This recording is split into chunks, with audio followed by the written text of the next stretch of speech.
Terima kasih untuk pagi hari ini Tuhan. Terima kasih untuk kebaikan-Mu, terima kasih untuk kasih setia-Mu Tuhan. Terima kasih untuk segala-galanya yang Kau berikan kepada kami. Dan kami percaya dan kami tahu kalau kami masih bertahan, bernafas, berdiri di tempat ini, masih bisa melihat orang yang kami sayangi hari ini Tuhan. Itu semua karena anugerah-Mu, karena kebaikan-Mu kepada kami. Kasih setia-Mu tidak pernah berakhir pada kami Tuhan. Terima kasih Tuhan. Dan sebentar lagi kami akan mendengarkan sebagian pada firman-Mu. Urapi bibir hamba-Mu ini agar setiap perkataan yang keluar dari mulut hamba-Mu berasal daripadamu Tuhan. Dan biar setiap benih firman yang ditaburkan dapat berakar, bertumbuh, berbuah bagi hormat kemuliaan daging nama-Mu. Terima kasih Tuhan Yesus yang sudah siap dengar firman Tuhan. Sama-sama kita katakan, beri kasih tepuk tangan yang terbaik untuk Tuhan kita. Silakan duduk Bapak Ibu Saudara.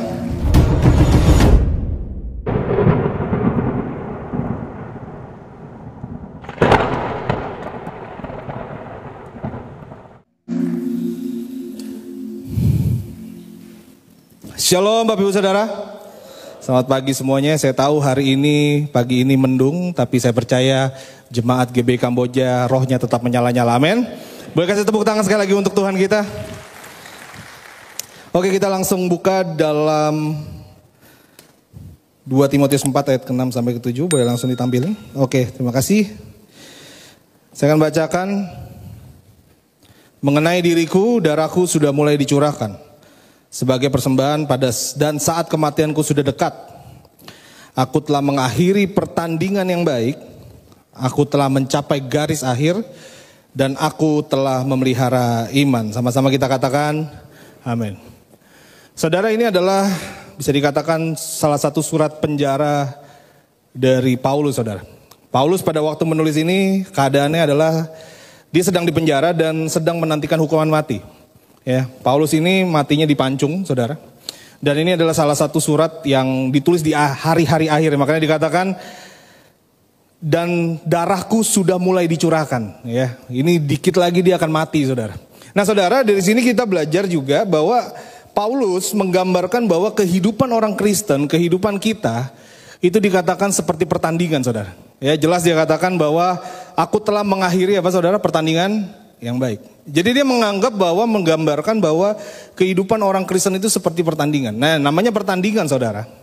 Ada dua fakta yang tidak terbantahkan. Yang pertama adalah namanya pertandingan pasti ada akhirnya. Betul, saudara ya? Pasti ada akhirnya. Mau pertandingan apapun, saudara. Dan yang kedua, namanya pertandingan itu ada pihak yang kalah dan ada pihak yang menang. Itu udah pasti. Yang artinya begini, hidup orang Kristen pasti ada akhirnya. Nggak mungkin kita seumur selama-lamanya tinggal di bumi. Akan ada akhirnya, saudara. Nah, cuman yang jadi pertanyaan, apakah nanti di akhir Anda akan menang atau kalah? Karena begini faktanya, tidak semua orang Kristen yang mengaku dirinya Kristen, yang datang ke gereja, akan menang di akhirnya, saudara. Akan masuk surga. Belum tentu hanya karena kita Kristen dari kecil, punya KTP Kristen, saudara datang ke gereja, udah pasti auto masuk surga, otomatis masuk surga. Bapak bisa bilang gitu, dasarnya apa? Ini dasarnya, saudara. Tuhan Yesus bilang, bukan setiap orang yang berseru kepadaku Tuhan, Tuhan akan masuk dalam apa, saudara? Kerajaan surga. Enggak semua orang bilang Yesus Tuhan, hanya orang Kristen yang bilang Yesus Tuhan. Yang mengakui Yesus sebagai Tuhan dan Rajanya hanya orang Kristen. Tapi Yesus berkata, enggak semua orang Kristen masuk kerajaan surga, saudara. Nah, oleh sebab itu hari ini kita akan bahas bagaimana caranya kita mengakhiri kehidupan ini dengan baik. Dan kita hari ini belajar dari Paulus, saudara. Apa yang Paulus ajarkan kepada kita hari ini, jemaat GBI Kamboja. Bagaimana kita caranya mengakhiri kehidupan ini dengan baik. Kenapa? Karena hidup ini pasti berakhir. Tapi belum tentu Anda mengakhiri kehidupan ini dengan baik. Belum tentu Anda mengakhiri kehidupan ini dengan kemenangan, saudara. Dan hari ini kita belajar dari Paulus. Bagaimana caranya kita mengakhiri hidup ini dengan kemenangan. Satu hal yang Paulus ajarkan kepada kita hari ini, saudara. Cara kita mengakhiri kehidupan ini dengan baik. Yaitu adalah dengan melatih diri. Sama-sama dengan saya katakan, melatih diri. Dalam 1 Timotius 4 ayat 7-8 berkata begini, saudara. Tetapi jauhilah tahayul dan dongeng nenek-nenek tua. Berarti ini, saudara, latihlah dirimu apa, saudara? Beribadah. Latihan badani terbatas gunanya, tetapi ibadah itu berguna dalam segala hal. Karena mengandung janji baik untuk hidup ini maupun untuk hidup yang akan datang. Nah, pertanyaannya mungkin gini, maksudnya latihan ibadah tuh gimana, Pak? Apakah kita harus ke gereja terus? Apakah kita setiap ada ibadah harus ikut terus? Itu yang disebut latihan ibadah? Enggak, saudara. Bukan itu maksudnya. Tapi kita harus melihat kata ibadah itu dari bahasa aslinya, bahasa Yunani. Dalam bahasa Yunaninya, saudara, dalam bahasa aslinya, kata ibadah diartikan sebagai kesalehan atau hidup kudus, saudara. Makanya di dalam terjemahan lain, ya, dikatakan begini, tetapi latihlah dirimu untuk hidup di dalam kesalehan. Yang artinya apa? Orang yang berlatih dirinya beribadah adalah orang yang hidup di dalam firman Tuhan, saudara. Orang yang selalu melatih dan melakukan firman Tuhan di sepanjang kehidupannya. Itu maksudnya latihan ibadah. Nah, mungkin jadi pertanyaan lagi, Pak, kenapa? Kenapa kita harus terus-menerus melakukan firman Tuhan? Kenapa nggak sekali-sekali aja? Kenapa nggak cuman ada momen tertentu kita lakukan firman Tuhan? Kenapa kita harus terus melatih diri kita setiap hari melakukan firman Tuhan?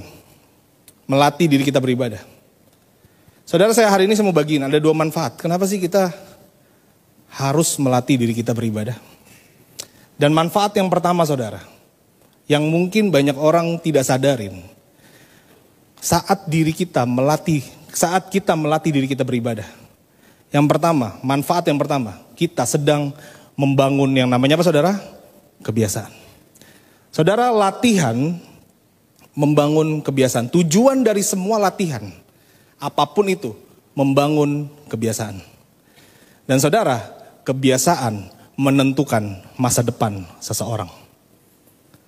Saudara, gini, banyak orang gak sadar, masa depannya itu ditentukan dari apa yang dia lakukan setiap hari, saudara. Kalau kita mau lihat masa depan orang, 10 tahun lagi dia bakal jadi apa? Lihat aja apa yang dia lakukan setiap hari, saudara. Karena gini, awalnya kita yang bentuk kebiasaan. Tetapi pada akhirnya kebiasaanlah yang akan bentuk hidup kita, saudara. Ade Rai, saudara tahu Ade Rai kan? Umurnya sekarang udah mau 60 tahun. Tapi kalau Anda lihat, coba Anda lihat di YouTube, lihat badannya, kulitnya, itu kayak umur 30-an, saudara. Kok bisa sederhana? Karena dia membiasakan diri untuk jaga makan dan olahraga, saudara. Akhirnya kita lihat masa depannya hari ini. Bagaimana dia tetap awet muda. Tapi ada anak muda, umur belum sampai 30, udah kena diabetes, udah cuci darah. Anda bisa bayangin, anak SMA udah cuci darah. Kenapa? Karena kebiasaan, saudara. Nah, jadi gini, mungkin awal kita yang bentuk kebiasaan, tapi pada akhirnya kebiasaanlah yang akan bentuk hidup kita. Nah, saudara, begitu juga di dalam kekristenan. Yang menentukan masa depan kita, saudara, ya kasih karunia Tuhan, betul. Tapi kita harus merespon dengan melakukan firman Tuhan, saudara.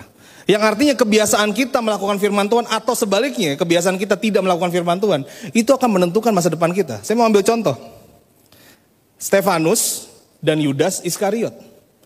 2 orang ini sama-sama murid Kristus, saudara. Cuman bedanya Yudas Iskariot itu masuk ke dalam yang 12. Ya, tim intinya Yesus. Stefanus enggak. Tetapi mereka sama-sama murid Kristus, tapi punya kebiasaan yang berbeda. Ya. Stefanus terbiasa melakukan firman Tuhan, taunya dari mana? Silakan baca Kisah Para Rasul.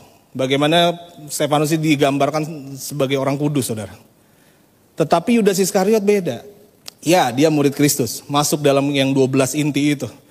Tetapi sayang Yudas Iskariot apa, saudara? Terbiasa mencuri uang kas Yesus. Ya, lihat, beda kebiasaan. Yang satu biasa melakukan firman Tuhan, satu biasa mencuri. Dan apa yang terjadi? Lihat masa depannya, saudara. Lihat akhirnya. Ya, yang satu matinya sebagai martir, sama-sama mati, ya. Tapi bedanya Stefanus mati sebagai martir, saudara. Martir pertama yang mati demi Tuhan, Stefanus. Tetapi Yudas Iskariot mati sebagai pengkhianat, yang matinya apa, saudara? Bunuh diri. Endingnya apa? Stefanus masuk surga, Yudas Iskariot masuk neraka. Taunya dari mana, Pak, Stefanus masuk surga? Baca Kisah Para Rasul. Waktu dia mau mati, saudara, dia ngelihat Yesus berdiri di sebelah kanan Allah. Surga terbuka buat dia. disambut saudara sama surga. Tapi Yudas Iskariot taunya dari mana masuk neraka. Kita percaya orang yang bunuh diri masuk neraka saudara. Ya. Nah jadi saudara, kenapa endingnya bisa beda? Murid sama-sama murid Kristus. Endingnya bisa beda, kenapa? Kebiasaan saudara. Apa yang dia lakukan setiap hari, itu menentukan masa depannya. Saya juga pernah bagiin saudara. Jonathan Edwards dan Max Jukes ini pernah saya bagiin juga di sini. Anda lihat, Jonathan Edwards seorang pendeta, biasa melakukan firman Tuhan. Terbiasa untuk melakukan firman Tuhan. Biasa melatih dirinya melakukan firman Tuhan. Max Jukes ateis, ya selalu melanggar firman Tuhan saudara. Lihat apa yang terjadi. Lihat masa depannya. Anda lihat saudara, bukan cuma dirinya, tapi keturunannya pun terpengaruh. Jonathan Edwards, orang yang biasa melatih dirinya melakukan firman Tuhan. Keturunan diberkati sama Tuhan. Profesor, ada yang jadi dokter, ada yang jadi hakim dan lain sebagainya. Tapi Max Jukes yang terbiasa melanggar firman Tuhan, hidup dalam memabuk-mabukan saudara, dan lain sebagainya. Keturunannya lihat. Ya, kriminal, ada yang jadi prostitusi dan lain sebagainya. Yang artinya apa? Kita bisa mengambil sebuah pelajaran.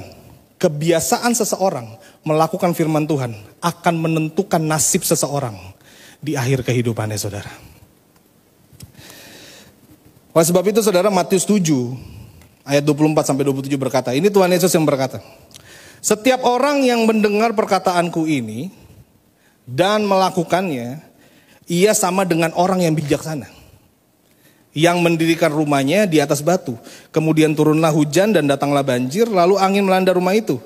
Tetapi rumah itu tidak rubuh sebab didirikan di atas batu. Tetapi setiap orang, nah perhatikan saudara ya, setiap orang yang mendengar perkataanku ini dan tidak melakukannya, ia sama dengan orang bodoh yang mendirikan rumah di atas pasir.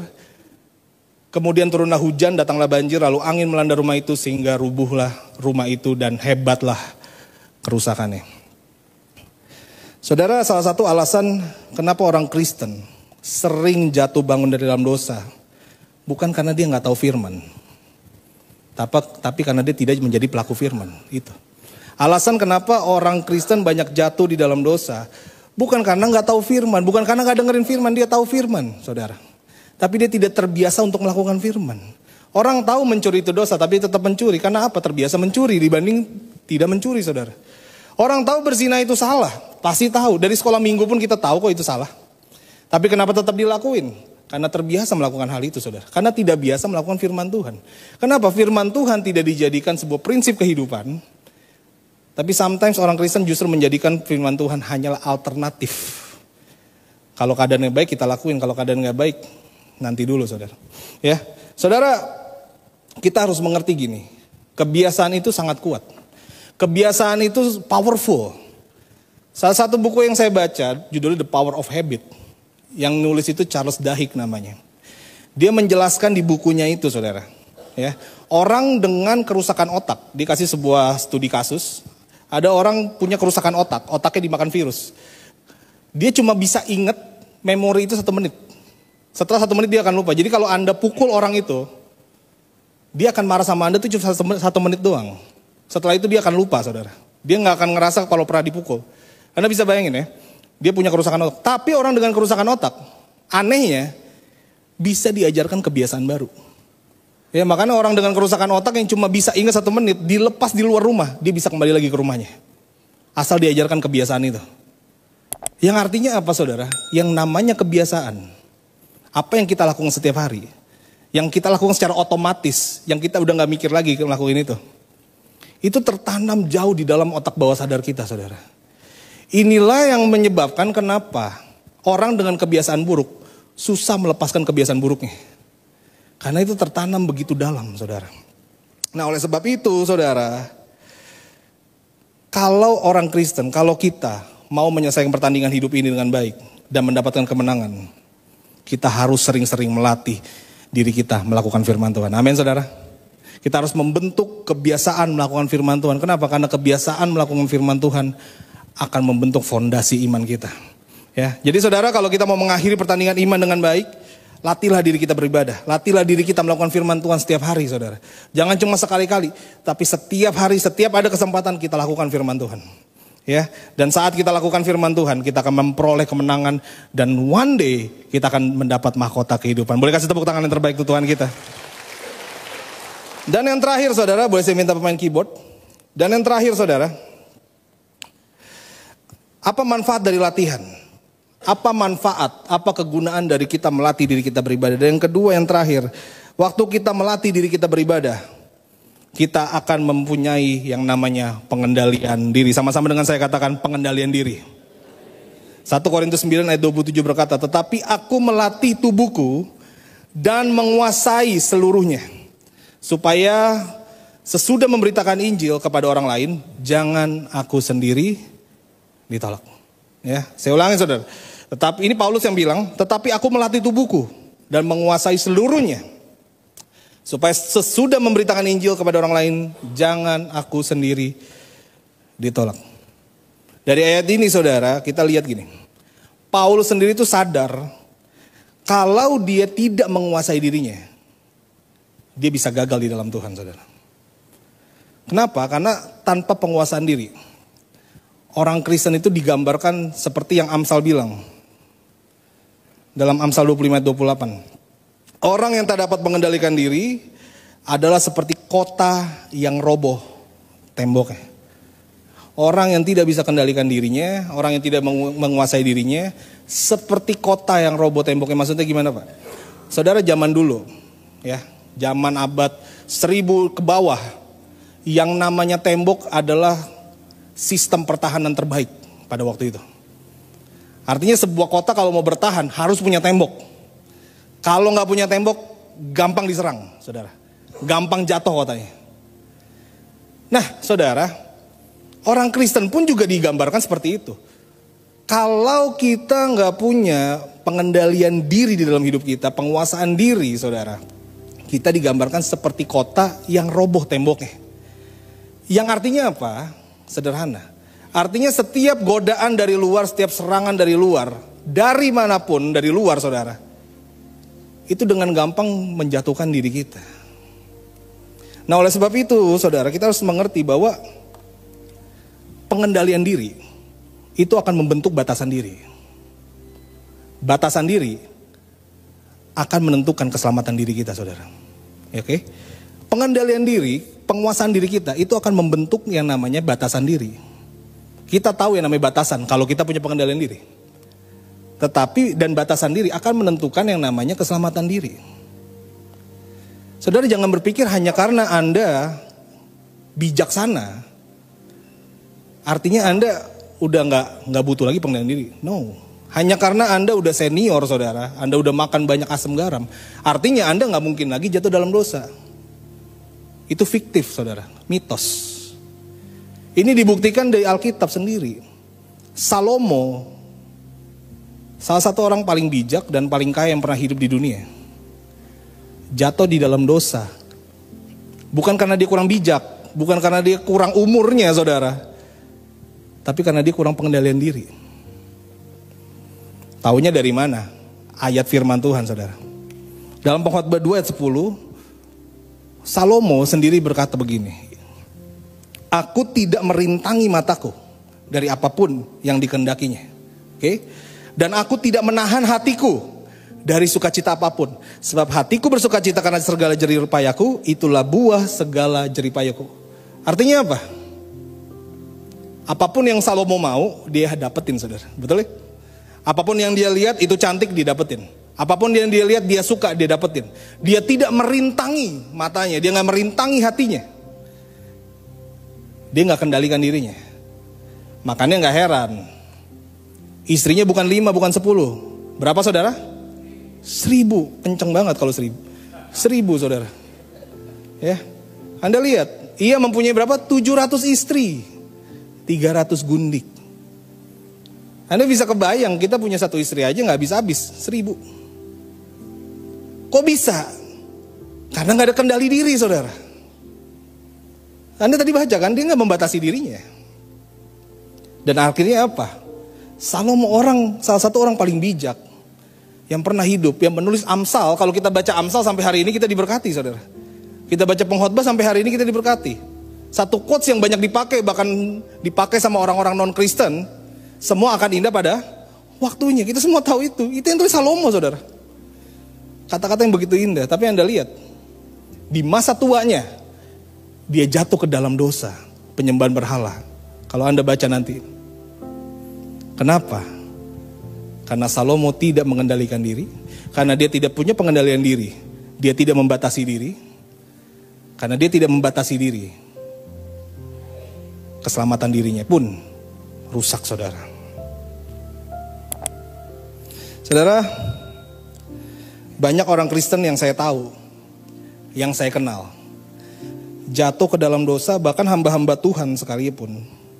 Bukan karena gak tahu itu dosa, bukan. Tapi karena tidak tahu yang namanya batasan diri, saudara.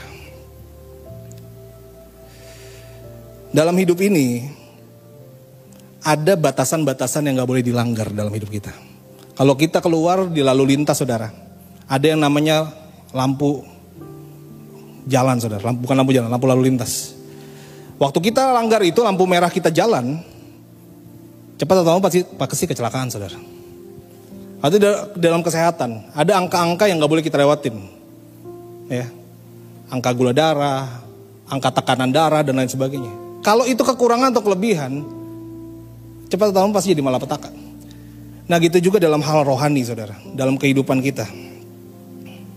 Ada batasan-batasan yang gak boleh dilanggar. Ada satu hal, ada hal-hal yang gak boleh berlebihan, ada gak boleh kekurangan. Kita semua harus hidup kudus, setuju saudara ya? Kita harus hidup dalam kesalehan. Tapi kalau terlalu kudus juga bahaya. Makanya dalam 2 Petrus bilang begini, jika segala sesuatu ini akan hancur sedemikian, betapa sucinya dan salehnya kamu harus hidup. Kita harus hidup dalam kekudusan. Tapi Alkitab yang sama juga bilang, janganlah terlalu, apa saudara? Saleh tuh. Anda harus hidup dalam kekudusan, tapi jangan terlalu kudus, saudara. Bahaya. Kenapa? Karena penyakit orang yang terlalu hidup kudus, suka menghakimi orang lain. Itu, saudara. Makanya Alkitab bilang, jangan terlalu saleh. Kenapa? Mengapa engkau akan membinasakan dirimu sendiri tuh?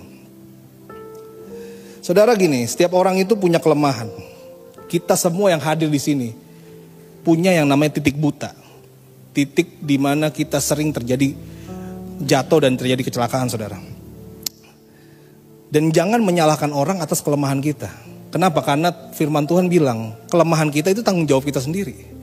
Makanya Yakobus bilang begini, apabila seorang dicobai, janganlah ia berkata, percobaan ini datang dari Allah. Ya. Kalau kita dicobain, jangan buru-buru bilang Tuhan jahat. Karena dikatakan jangan, pencobaan ini datang dari Allah, sebab Allah tidak dapat dicobai oleh yang jahat. Dan ia sendiri tidak mencobai siapapun. Tetapi, perhatikan ini saudara, tiap-tiap orang dicobai oleh apa saudara? Keinginannya sendiri. Yang artinya apa saudara? Di dalam diri kita memang sudah ada tabiat dosa. Nah itulah yang harus kita kendalikan, saudara. Kita harus punya pengendalian diri. Gimana caranya? Latihlah dirimu beribadah. Saat Anda melatih diri Anda beribadah, Anda mempunyai pengendalian diri. Dan saat Anda punya pengendalian diri, Anda tahu batasan-batasan diri Anda. Anda tahu kelemahan Anda di mana. Kalau Anda kelemahannya di uang contohnya, Anda ngelihat uang dikit aja pengen ngambil, ya Anda tahu batasannya. Jangan kerja di keuangan, saudara. Bahaya. Kalau Anda tahu Anda lemahnya di lawan jenis, ya Anda lemah di situ, ya Anda harus tahu batasan. Karena banyak terjadi, saudara, perselingkuhan. Orang-orang yang khususnya yang udah punya pasangan terjadi perselingkuhan. Bukan karena dia nggak tahu, bukan karena ada niat, tapi karena dia nggak tahu batasan. Awalnya teman, lama-lama nyaman, saudara. Akhirnya apa? Jadian. Nah ini repot. Kenapa? Karena nggak tahu batasan diri. Nah jadi saudara, kita harus selalu ingat. Petrus bilang begini, sadarlah dan berjaga-jagalah. Lawanmu si iblis berjalan keliling sama seperti singa yang mengaum-ngaum dan mencari orang yang dapat ditelannya. Ini yang kita harus tahu, fakta saudara yang harus kita tahu. Bahwa iblis itu pekerjaannya cuma satu. Tujuannya cuma satu, menjatuhkan Anda. Semakin Anda jatuh, semakin Anda jauh dari Tuhan, dia semakin menang. Dia semakin senang, saudara. Yang artinya saudara, dia akan pakai setiap kelemahan yang Anda punya, setiap celah yang Anda buka, untuk menjatuhkan hidup Anda, merusak hidup Anda, dan bahkan keluarga Anda, sampai Anda jauh dari Tuhan. Jadi saudara, setiap orang itu punya kelemahan, setiap orang punya celah. Kita nggak perlu urusin kelemahan orang lain. Terkadang orang Kristen itu yang saya tahu, saudara, yang saya alamin, kita sering banget ngurusin kelemahan orang, sampai lupa punya kelemahan sendiri. Kita suka ngakimin orang, sampai lupa meriksa diri kita sendiri, saudara. Nggak perlu kita mikirin kelemahan orang lain, lihat aja diri sendiri, urusin kelemahan kita sendiri, saudara. Dan jangan biarkan iblis pakai kelemahan kita jadi kesempatan untuk jatuhin kita, saudara. Nah, jadi saudara, di cara yang kedua agar kita bisa mengakhiri kehidupan ini dengan baik adalah dengan tahu diri, membatasi diri, dan jangan beri kesempatan iblis untuk bekerja. Nah, jadi kesimpulannya saudara hari ini, hidup adalah pertandingan iman yang harus diakhiri dengan baik. Dalam 2 Timotius 6 dikatakan, 2 manfaat melatih diri kita beribadah. Yang pertama, kita bangun kebiasaan. Kenapa? Karena kebiasaan menentukan masa depan kita. Matius 7 ayat 24-27. Kedua, pengendalian diri. Manfaat latihan yang kedua adalah dapat pengendalian diri. Dan tanpa pengendalian diri, seseorang seperti kota tanpa tembok yang mudah diserang oleh apapun.